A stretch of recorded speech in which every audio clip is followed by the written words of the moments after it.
Infrastructure Coordination Service was established at the GLA in 2019, and it brings together developers, boroughs, utilities, regulators, and a whole host of other actors across the sector to see whether we can improve how infrastructure is planned and delivered in London. That's about breaking down silos and piloting new approaches so that we can find the best ways of working together and creating efficiencies that benefit Londoners and benefit everybody involved. We work specifically with developers, and this is through our development service, and that is about, first of all, allowing developers to communicate more efficiently with utilities, boroughs, or other highway authorities like TfL, telecoms, etc., and other developers when they're trying to make connections at their site. Because we've heard and understood from developers and utilities and boroughs and others that the connection process can be really challenging. Often delays projects, delays affordable housing delivery. So we facilitate that through a subscription service that we offer developers for particular sites that they're working on. But separately, we also convene developers more strategically around, again, high growth areas. But this is, for instance, in an area like Old Kent Road, not a high growth opportunity area level, but a high growth stretch of road where we see lots of development coming forward and shared infrastructure challenges. And so we bring together developers to have those conversations collectively, and it's beginning to really take hold, that approach that we've undertaken there. In terms of how successful we've been, we've only been in existence for 3 years, and we're already seeing really tangible results. When it comes to our work on Streetworks collaboration, so that's the Dig Once approach, we've led the delivery of 20 collaborative schemes in the last 3 years. And collectively, that has created a social benefit equating to about £10 million for Londoners. That also has equated, as part of that, we've saved almost 1,000 days of disruption for Londoners. So that means days that roadworks are not taking place where they otherwise would need to, because we've created a collaboration. And really importantly, we're seeing that regulation is changing to facilitate and promote this way of working. So Ofgem, the energy regulator, has embedded into the gas companies and recently electricity companies' business plans an incentive to continue collaborative streetworks and to scale them up. So we're really seeing that approach take hold. It will take time. 20 schemes might not sound like all that many when it comes to the thousands and thousands that take place in London every day. But the reason for doing it this way is to demonstrate that even these small changes in ways of working can have big benefits, so that the utilities can then take on that way of working as part of their business as usual practices. We've seen that all 4 of London's major utilities have hired a collaboration specialist whose main role it is to undertake this collaborative way of working. So that's evidence already that winds are shifting towards this approach. So we think that area of work is maturing, and soon enough we're hoping that it will scale much larger than the 20 that we've convened. I should also say that in addition to those almost 1,000 days of disruption saved, we've saved about as many days just from utility schemes that don't involve the GLA, but that use our tools and ways of working and the processes we've established. So we are already again seeing that scale up is happening. When it comes to the planning strategies, the strategies for high growth areas, that's water and energy, we are in the midst of that work. We have, at the moment, on the ground, work going on with 16 boroughs in 2 different subregions. So we have a West London electricity plan that's being undertaken, a local area energy plan. And we have in East London a water strategy, an integrated water management strategy at the sub-regional level. So it's too soon to tell the impacts of that work. But we are really seeing that boroughs are coming together to have those conversations. They're in concert with the utilities, so Thames Water is involved in the East London water strategy, SSEN, the electricity provider, and others involved in West London. And there's already recommendations coming out of that work that we think are implementable, although they're still being finalized and they'll be released in the coming months. We have also seen that the work of sub-regional planning is of interest across London. So there's a desire from the London Recovery Board and other bodies to scale up this approach more broadly. And then when it comes to development, and I think I'll touch on this shortly, we've seen how critical it is to bring developers together to resolve these issues, particularly given the West London electricity capacity issues that we've had. And I won't delve into that too much here since I'll speak about it in a moment. But we are seeing that solutions are possible when we bring developers and utilities together in that way. And we're also seeing for particular sites, again, it's early days, that we have been able to streamline communications and expedite processes that otherwise would take a long time. So I do think that signs are positive that this way of working really does have a positive impact. Many developers began coming to us over the summer with concerns about the lead times they were getting in their letters from electricity providers in West London. And they were reporting that sometimes there were 10-year lead times required before they could start getting a connection to their upcoming development, which we were very concerned about.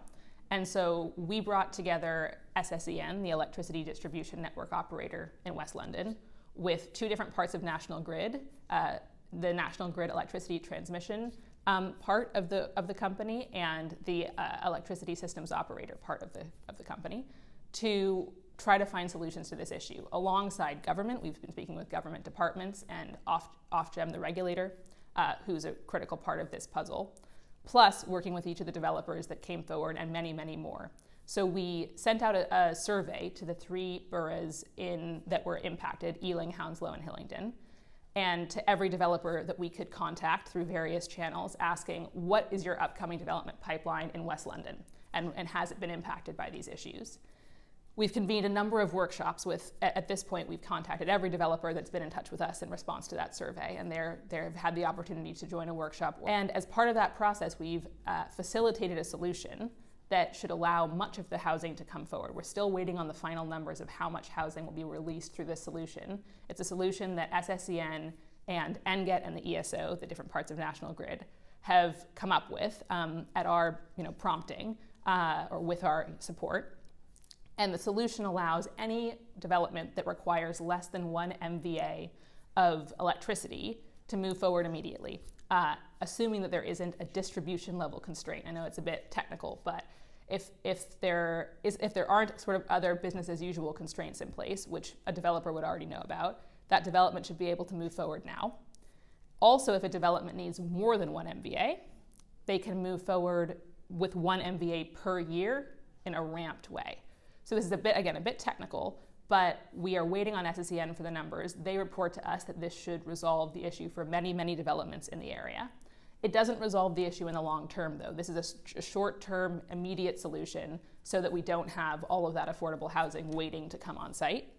The longer-term solution is about better planning for growth. So it comes back to those energy strategies I was mentioning before. The likes of SSEN and National Grid need really robust information about where growth is going to happen. And the boroughs need really robust information about the constraints and capacity of the systems that are in place with those utilities.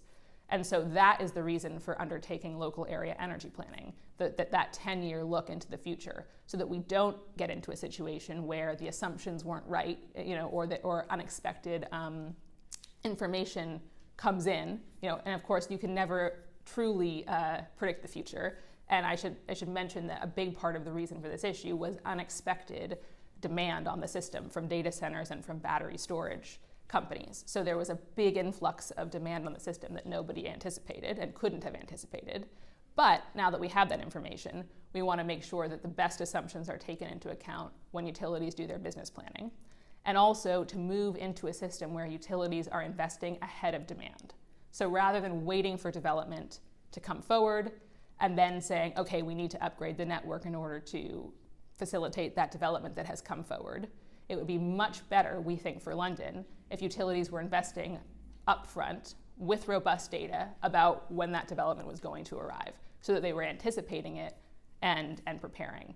So we're working with Ofgem, the regulator, and the utilities on that really important topic to try to prevent similar issues from happening in the future. The 2050 infrastructure plan takes a broad look at infrastructure across London. That definitely is a useful document. However, a document is only as useful as it is at the moment when it's published, and that was published in 2015, I believe. So quite a lot has changed. And for instance, the data center issue that I mentioned has come into play in the last 2 years. And we only started hearing reports about the big influx of data centers over the summer. So it's been, a sort of short duration or a short-term change that we hadn't anticipated. And I think many cities across Europe and also the world hadn't anticipated this change either. It'd be hard to have anticipated that in 2015. And so there's a need, we think, to be undertaking infrastructure planning in a more regularized, up-to-date, frequent way, and that's why we're introducing this sub-regional infrastructure planning in energy and water, which is more of a rolling cycle. Rather than doing one massive infrastructure plan, we're doing focused infrastructure sector plans that then update more frequently and remain current. That said, the other thing to say is that we can do all the planning that we like, infrastructure plans of various kinds, but the utilities also have to take into account that data in their business planning.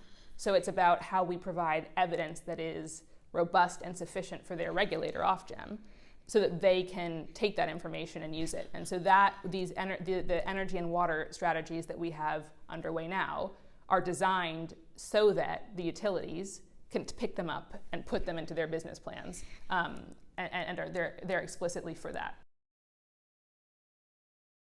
Sustainable drainage systems are an extremely important part of the mayor's approach to climate adaptation, dealing with the effects of climate change, and to addressing flooding that has been a really major issue in London.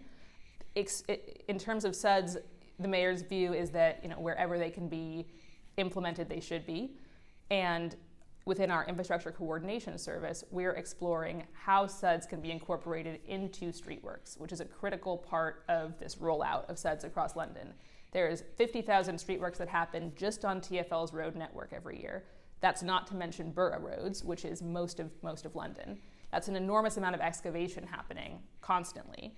And we've demonstrated already through the infrastructure coordination service that those streetworks can sometimes be paired with sustainable drainage. So in one example in Enfield, we facilitated a collaboration where Cadent, a gas provider, did a mains replacement project. So they excavated the road, dug out a pipe, and replaced it. And rather than reinstating the road exactly as it was before, Enfield Council came in and put sustainable drainage systems on top of that gas pipe. And that created savings for everybody because Enfield wanted to do sustainable drainage in the area anyway to alleviate flooding risks. And so they were able to make use of that road closure and excavation that Cadent had done to much more economically install their SUDS project. And Cadent didn't have to reinstate the road, so that was a benefit for them. We can see that dynamic should be replicable across London. And we're, as we speak, undertaking a project that's funded by BEIS, or previously BEIS, funded by government, through something called the Regulator's Pioneer Fund. And the project is to look at the blockers to scaling up SUDS delivery, particularly in collaboration with other streetworks, and what can be done to remove some of those barriers so that we can see this SUDS approach rolled out across London. Of course, SUDS needs to also be incorporated into new developments across London as well, and this does not take the place of that. This is in addition to that. And we should say we're working with Thames Water as well, who have a really high target for where the amount of SUDS that they would like to see across London as part of this scaling up project. The mayor's preferred pathway to achieve net zero by 2030 is called the Accelerated Green Pathway, and it's extremely ambitious. It includes over 2 million heat pump installations in London, up from 400 currently by 2030. It includes over 200K retrofits of existing homes every year up to 2030, and it includes nearly 500K connections into district heat networks by 2030 as well. So that's just in that particular set of statistics, you can see the scale of change that will be required in London to meet these targets. And we think that we know that this will entail really big changes to our energy networks. That means reinforcing the electricity networks in order to support those heat pumps and EV charge points, which are another critical part of the accelerated green strategy. It will mean undertaking those retrofits, which could have an impact on the road network if those retrofits require infringement into the street for whatever reason. And it will require installation of those EV charge points as well across London. And we think all of this will have an impact on the road network. So we're looking at this with two different lenses, I would say. One is around how we assess where in London these changes to energy systems need to take place. And once again, that's through this local area energy planning we're doing at the sub-regional level. And our intention is to cover London with sub-regional local area energy plans so that every area can translate that accelerated green pathway to on-the-ground delivery. with more concrete evidence and a concrete plan. And in addition to that, how do we get there in the next 10 years question, which comes out of the local area energy planning, and how do we balance district heating with heat pumps and other ways to decarbonize. Separate to that, we also need to think about the road network in London and ways that we undertake all this work without enormous disruption to London's roads. And so we're undertaking work right now with our supplier Ramble, who's assessing how accelerated green translates to the road network, what it will mean, and we'll be taking steps wherever we can to promote collaborative working and other ways of being efficient, so that when we do this work, it reduces disruption for Londoners as much as possible.